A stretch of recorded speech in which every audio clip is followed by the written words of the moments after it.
Assalamualaikum warahmatullahi wabarakatuh. Hai semua, jumpa lagi di channel YouTube Nia Hermanto. Apa kabar teman-temanku semua? Semoga selalu dalam keadaan sehat ya, dimurahkan rezekinya, dilancarkan segala jalan urusannya, dan tetap semangat.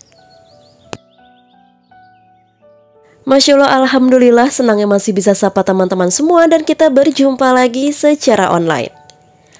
Di video kali ini aku ngajak teman-teman online lagi buat belanja ke pasar tradisional, khususnya yang ada di daerah Cikarang Kota. Pas banget di SGC atau Central Grosir Cikarang. Nah, pasar tumpah ini tuh biasanya ada di setiap malam sampai pagi hari, sampai jam 6 pagi aja. Atau setengah 6 biasanya udah dibubarin sama petugas kebersihan atau polisi-polisi di sini ya teman-teman. Jadi kalau kepengen belanja yang murah meriah, teman-teman bisa datang ke pasar Cikarang ini mulai dari malam sampai jam setengah 6 pagi aja. Nah, ini aku tadi belanja berangkat dari rumah ibu aku jam setengah 5 subuh. Ini posisinya sekarang hampir jam setengah 6 kurang ya teman-teman. Kita keliling-liling dulu untuk belanja. Dan jangan heran kalau di pasar tradisional itu identik dengan becek. Bukan namanya pasar tradisional kalau nggak becek ya teman-teman. Kalau bersih semua itu namanya pasar bersih. Kalau teman-teman pengen belanja tapi yang ber-AC itu namanya di supermarket ya. Kalau teman-teman yang belum biasa belanja di pasar kayak gini, kayaknya agak gimana ya. Jadi kurang cocok nih buat teman-teman yang nggak suka becek-becekan di pasar. Oke, untuk belanja kali ini kita belanja untuk persiapan ada haul almarhum bapak ya teman-teman. Jadi kali ini aku belanja sama ibu aku, niatnya kita bakal masak di hari ini. Nah, ini tuh adalah haul ketiga ya teman-teman. Jadi sekarang kita bakal masak yang sederhana aja. Dan masaknya juga niatnya hanya aku sama ibu aku berdua aja. Jadi kita ke pasarnya juga berdua teman-teman. Nggak tahu kenapa udah kayak bestie sejati aja nih ibu dan anak kalau belanja udah klop ya. Karena kita sama-sama suka belanja blusukan ke pasar seperti ini. Apalagi kalau di pasar itu kita udah punya langganan penjualnya. Jadi ya enak aja. Kayak sekarang ini aku sama ibu aku mau jalan belanja untuk beli daging. Buat teman-teman yang udah ngikutin video aku dari kemarin-kemarin pasti kenal banget sama Abang Roni. Iya betul, Abang Roni sih penjual daging. Nah, untuk lokasinya Bang Roni ini dia tuh ada di pasar belakang di bawah Ramayana yang kebakaran. Jadi posisinya emang kita harus masuk terus turun ke bawah terus masuk lagi dan ini kita sampai di warungnya Bang Roni. Untuk daging kali ini ibu aku kepengen masak rendang karena kemarin pas bantuin di rumah aku katanya masak rendangnya enak. Jadi kepengen lauknya itu nanti di beseknya isinya rendang daging. Untuk harga daging masih sama aja di harga 140.000 per kilonya. Dan kali ini kita beli daging totalnya ada 6 kilo. Dan untuk per potongnya ini ibu aku minta dipotong jadi 17 potong teman-teman. Biasanya sih kata Bang Roni kalau 17 potong itu kayak ala-ala warung padangan gitu. Tapi biasanya kalau rumah makan Padang 1 kilo itu dipotong jadi 20. Makanya kenapa kalau warung Padang itu kadang suka ada kan yang paket nasi Padang rendang itu harganya 15 ribuan. Karena dagingnya itu dipotongnya 20 potong gitu teman-teman. Jadi ya agak tipis juga ya kalau menurut aku. And just info buat teman-teman yang sekitaran Cikarang yang kemarin nanyain Bang Roni ini bukanya dari jam berapa. Dia udah mulai buka dari jam 2 malam ya teman-teman. Jadi jam 2 jam 3 malam itu dia udah buka tokonya di sini sampai siang nanti jam 3 sore. Jadi emang jadwalnya seperti itu. Nah, bisa dilihat sendiri yang aku suka dari daging ini tuh dia benar-benar fresh banget. Jadi nggak dibekuin sama sekali. Next ini ibu aku juga lanjut untuk beli ati sapi. Ati sapi per kilo di sini harganya 75.000. Nanti niatnya ati sapi ini bakal dimasak bareng sambal kentang ati yang kita campurin pakai pete. Kebetulan petenya tadi kita udah beli dan harga pete sekarang ini udah murah ya, nggak kayak kemarin. Jadi biar makin mantul sambal kentangnya, nanti kita kasih ati sapi dan juga pete. Oke, selanjutnya nih tadi mampir beli perbumbuan seperti kemiri, garam, penyedap rasa, beli di toko pasar juga. Dan ini aku mampir untuk beli kopi ya. Ini aku beli kopi yang dadakan langsung digiling. Ini aku beli kopi Lampung, harga per kilonya itu 180.000 ya teman-teman, Masya Allah. Dan ini adalah kopi satu-satunya yang masih ada di pasar tradisional Cikarang, khususnya di bawah Ramayana yang kebakaran. Jadi dulu itu banyak banget yang penjual kopi giling gini ya teman-teman, tapi semakin kesini semakin kesana karena banyak yang jualan online. Hanya tinggal satu kopi ini aja ya. Jadi cap bintang bola ini yang masih buka di pasar tradisional. Ada tips dari si enci-encinya ini, katanya kalau kopi baru digiling kayak gini, kepengen wanginya awet tahan lama nggak hilang-hilang, salah satunya jangan dipindah dari kertasnya. Nah jadi biasanya kan aku pindahin ke dalam toples gitu ya. Katanya tuh jangan, nanti bisa mengurangi ya wangi kopinya sendiri, seperti itu. Jadi kalau habis kita ambil ya udah dibiarin aja, diikat karet gitu aja teman-teman. Lanjut ya, ini aku mampir beli pisang dulu. Nah kebetulan beli pisang untuk nanti yang disuguhin di piring gitu. Pisangnya sendiri seperti biasa aku belinya pisang Sunprice. Kalau di pasar Cikarang aku rasa harganya tuh tergolong murah dibanding kalau aku beli di daerah aku ya, di daerah Cives gitu. Kalau di pasar Cikarang per kilo masih dapat 15.000 di sini. Kalau di tempat aku per kilonya itu 23.000 sampai 25.000 yang Sunprice. Dan untuk pisang kali ini aku beli totalnya ada 7 kilo. Aku milihnya tuh yang ukurannya sedang aja, dan ya nggak terlalu besar lah, pokoknya dilihat pantas untuk suguhan di piring. Jadi emang kita nggak ngadain snack boxnya ya teman-teman, biar kita suguhin di piring aja untuk ngobrol bapak-bapak setelah tahlilan gitu. Nah yang di bungkusan pertama ini totalnya ada 3 kilo, terus dilanjut ibu aku nambahin beli lagi gitu ya teman-teman. Jadi awalnya tuh aku beli segini, kata ibu aku kurang kalau cuma segitu. Jadi ya udah, akhirnya ibu aku yang nambah beli lagi. Oke, ini kita udah selesai belanja ke pasarnya, dan ini karena lumayan berat banget ya, dan gitu becek, jalannya licin. Alhasil aku pakai jasa angkut si abang-abang ini. Karena dari jarak aku jalan di pasar dalam sini sampai ke parkiran itu jalannya lumayan jauh, dan juga becek ya teman-teman, licin gitu, sendalku licin. Jadi ya udah, awalnya ibu aku kepengen bawa sendiri, tapi aku bilang ya udah kita pakai jasa angkut aja. Toh kita bagi-bagi rezeki juga kan. Itu hanya 10.000 rupiah. Sebenarnya sih ya seikhlasnya aja. Tapi ya kalau dikasih cuma 5.000 ya kasihan ya teman-teman.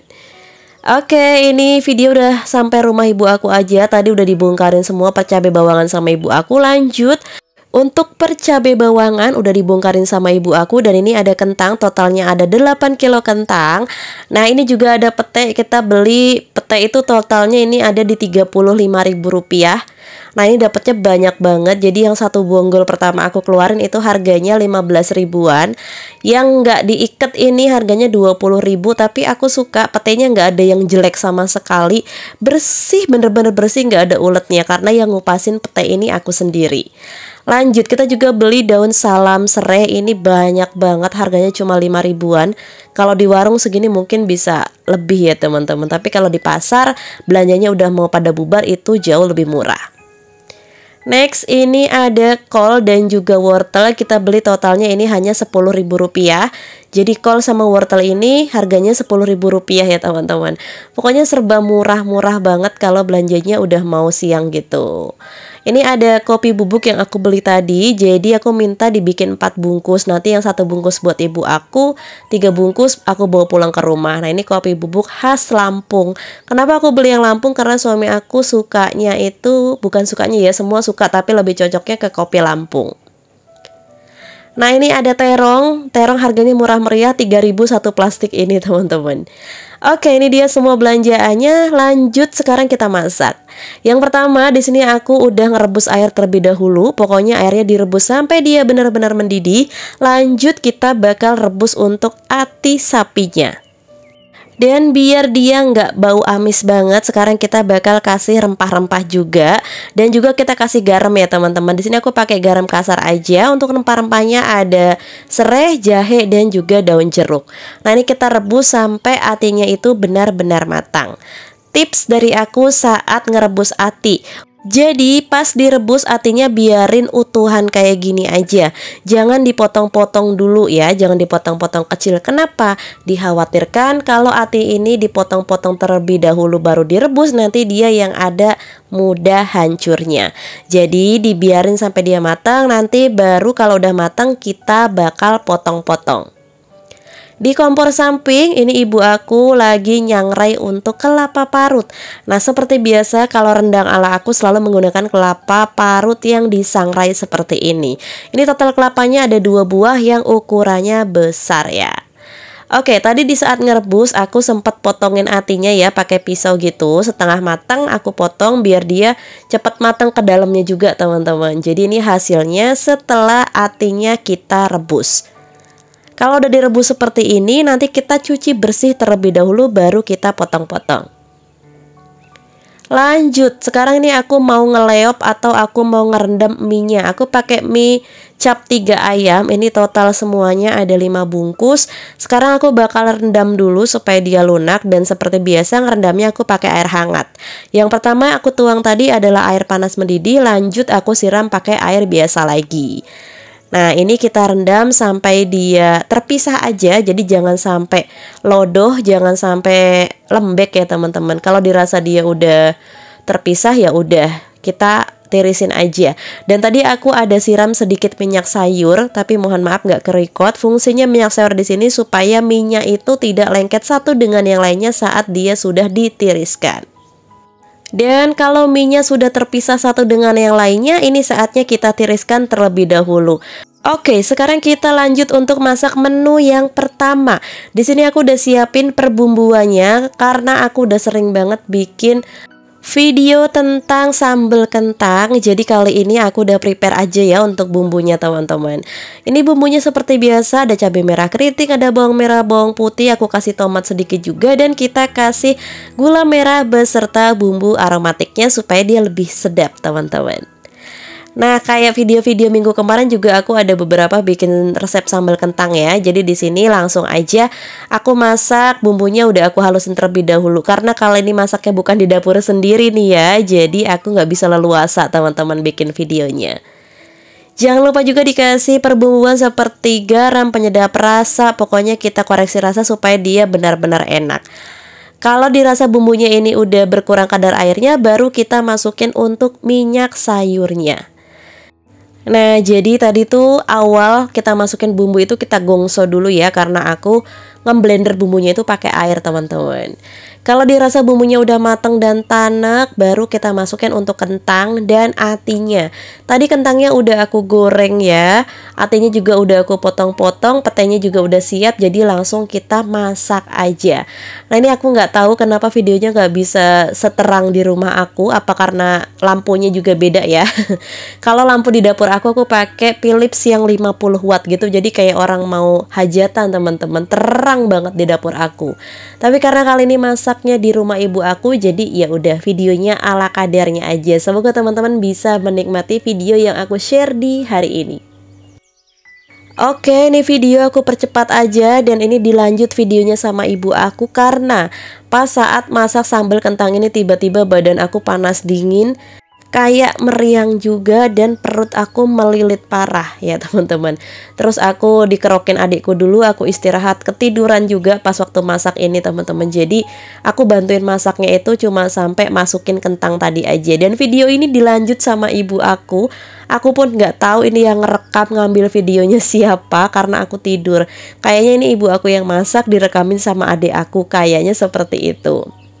Aku tuh nggak tahu kenapa badanku tiba-tiba kayak gitu, padahal pas waktu belanja di pasar ya aku ngerasa badanku fit-fit aja gitu ya teman-teman.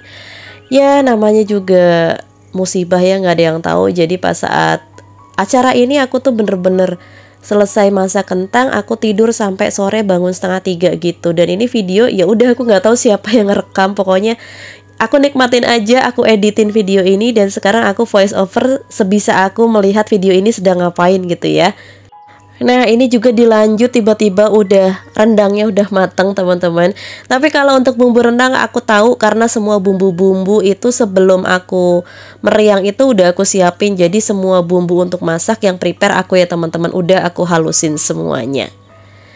Oke, rendangnya udah matang, dilanjut ini ibu aku masak nasi ya, seperti biasa pakai metode siram. Alhamdulillah sekarang ibu aku udah berani masak dengan metode ini. Karena dulu itu ibu aku nggak bisa masak dengan ini teman-teman, metode siram. Takut karena dulu pernah katanya masak kayak gini malah jadi bubur ambles gitu. Ternyata caranya yang salah. Tapi alhamdulillah kali ini udah bisa karena ngeliatin aku kalau pas aku minta dibantuin masak orderan gitu, ibu aku selalu ngeliatin aku gimana cara aku masak nasi dengan metode siram seperti ini. Dan alhamdulillah sekarang ibu aku udah berani nih. Nah untuk masak berasnya sendiri kali ini bikin di 60 porsi. Jadi kita pakai berasnya itu totalnya ada 8 kilo kalau ibu aku. Kenapa masaknya banyak banget 8 kilo? Karena nanti bakal ada saudara-saudara yang datang dan juga nanti ada yang dimakan rame-rame juga ya sebelum acara gitu. Oke, kurang lebih cara masak nasinya seperti ini, sama kayak aku kalau masak nasi ya teman-teman. Jadi dibiarin dulu, dikukus selama 15 menit, setelah itu baru diaduk. Dan kalau udah diaduk dikasih lubang udara seperti ini supaya sirkulasi udaranya merata dan nasinya matangnya tidak ngeletis. Oke, ini kita ke menu yang terakhir. Ini adalah tumisan untuk masak mie goreng. Mie yang udah tadi aku rebus ya, udah aku tiriskan. Sekarang lanjut kita masak mie-nya. Seperti biasa, ini masaknya di luar kalau ada acara-acara gini ya teman-teman. Karena dapur ibu aku sempit, kayaknya nggak mungkin juga masak besar di dalam rumah, itu kayak sumpek kalau kata ibu aku. Jadi untungnya ada teras di depan rumah, jadi masaknya di depan teras. Nah ini untuk mie-nya sendiri dikasih campuran sayuran. Ini ada kol, ada juga sawi dan juga wortel nih teman-teman. Pokoknya dimasukin semua untuk sayur mayurnya. Kata adikku sih pas waktu aku tidur itu ada tetangga yang datang gitu ya, ada yang bantuin, tetangga samping rumah, ada juga tetangga jauh sih rumahnya, tapi dulu pernah ikut kerja sama ibu aku di rumah jadi tukang jahit di rumah gitu, dan main ke rumah ngebantuin masak juga. Alhamdulillah saat aku sakit ibu aku ada yang bantuin ya teman-teman. Jadi akunya nggak begitu terlalu kepikiran gitu pas waktu aku tinggal tidur. Oke, ini mie-nya tinggal kita kasih untuk perbumbuan aja. Nah ini dikasih kecapnya sedikit banget sama ibu aku, karena ibu aku kepengen mie-nya itu dia kuning, jadi nggak coklat gitu ya teman-teman. Nah ini seperti biasa, kalau masak mie jumlah banyak kita diaduk-aduk gitu aja. Dan ini singkat cerita and singkat video, ini udah matang semuanya. Ada nasi, ada rendang juga. Nah ini kalau menurut aku sih ya rendangnya kayak kurang coklat gitu, tapi nggak tahu ini yang masak siapa. Ya udah kita nikmatin aja. Yang pasti ini rasanya enak teman-teman. Nah kurang lebih hasil potongannya kayak gini. Jadi emang nggak terlalu besar banget dan nggak terlalu kecil, sedang aja gitu. Mie gorengnya juga udah matang. Jadi tadi setelah diaduk pakai tangan itu masih ditumis lagi ya teman-teman, masih dimasak lagi di atas kompor. Nah ini untuk sambal kentang ati petenya juga udah matang, termasuk nasinya juga udah matang. Dan ini alhamdulillah saat nyetak nasi aku udah bangun dan aku lanjut bantuin. Karena ibu aku pergi ke pasar, katanya mau beli kembang, mau beli buah gitu ya. Jadi di sini aku lanjutin untuk bungkus nasinya. Untuk bungkus nasinya juga seperti biasa, ini aku pakai kertas nasi polosan. Dan untuk cetakan nasinya, berhubung itu cetakan nasinya ukurannya ada di 400 ml, jadi untuk cetak nasinya aku nggak sampai full ya teman-teman. Aku usahain secukupnya aja. Yang penting kertas nasinya itu bisa ketutup ya. Karena kalau kita ngisi full 400 ml itu nanti untuk kertas nasi yang bagian atas itu dia kebuka gitu. Jadi nggak mau rapet. Kurang lebih seperti ini ya. Dan emang aku nggak videoin semua karena ini sebagai formalitas tutorial bungkus aja. Jadi ya udah aku kasih contohnya 5 bungkus gitu. Untuk lauknya sendiri di sini semuanya kita bungkusin satu persatu. Nah, jadi kurang lebih seperti ini ya teman-teman. Untuk rendangnya aku bungkusin satu potong kayak gini dan tinggal kita kasih bumbu. Dan ini sengaja untuk masak rendangnya juga nggak terlalu kering ya. Jadi kita bikin masih nyemek-nyemek ada kuahnya. Biar nanti pas saat kita masukin ke setiap bungkusnya dia masih ada bumbunya.